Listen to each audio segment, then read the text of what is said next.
October 10ஆம் தேதி என்ன நாள் அப்படிங்கிறது எல்லாருக்குமே தெரியும். நம்ம சூப்பர் ஸ்டார் நடிப்பில் வெளியாக இருக்கக்கூடிய வேட்டையின் திரைப்படமானது உலகமெங்கும் கோலாகலமா ரிலீஸ் ஆக போகுது.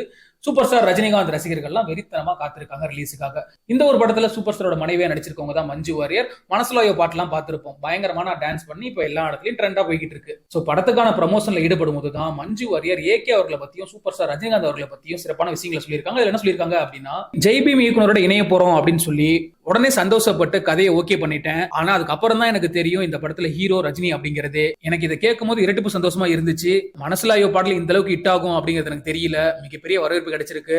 மலையாளத்துல இது மாதிரி பாடல் நான் இதுக்கு முன்னாடி நடிச்சதே கிடையாது. ரஜினிகாந்த், அஜித் இவங்க கிட்ட இருந்து பல விஷயங்களை கத்துக்கணும்.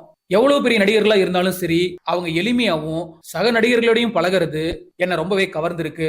முன்னாடி எல்லாம் நான் தான் ரொம்பவே சிம்பிளிசிட்டியா இருக்கேன் அப்படின்னு நினைச்சுக்கிட்டு இருந்தேன். ஆனா இவங்க கிட்ட எல்லாம் பழகினதுக்கு அப்புறம் இவங்க கிட்ட இருந்து பல விஷயங்களை கத்துக்கணும் அப்படிங்கிறது எனக்கு தோணி இருக்கு அப்படின்னு சொல்லி மஞ்சு வாரியர் அவரோட பேட்டியில குறிப்பிட்டிருக்காங்க.